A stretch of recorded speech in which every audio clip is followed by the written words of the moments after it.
जमुनावा के तीरमा त फूल एक फूलैत फूल एक फूलई हो।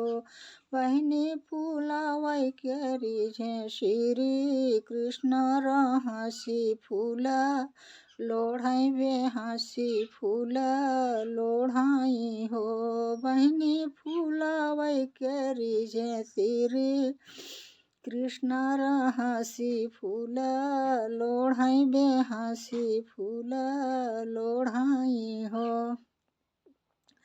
बेहसी बेहसी फूल लोढ़न पगड़िया गठी आयन पगड़िया गठी आयनी हो।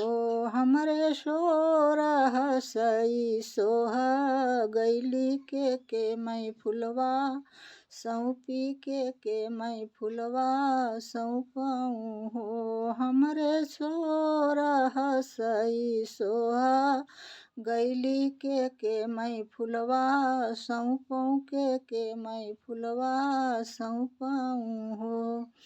सोरह सई सोह गैली के हो न फूल सौंपन के हो न फूल सौंपे न हो। श्री कृष्ण पियारी राधा रानियो न है फूल सौंपनियो न है फूल सौंपनी हो। श्री कृष्ण पियारी राधा रानियो न है फूल सौंपनियो न है फूल सौंपनी हो।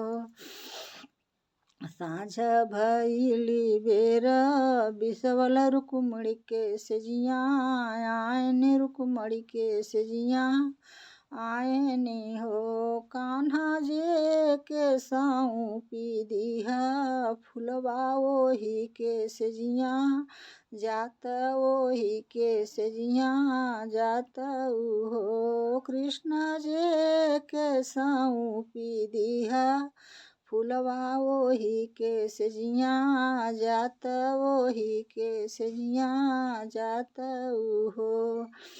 कवन दूतैया लैया लाए सी झगड़ाल गाए सी झगड़ाल गाए सी हो। अरे वोही दूतैया के तब तू झोटी ला झोटी लाइत झोटी ला झोटी लाइती हो।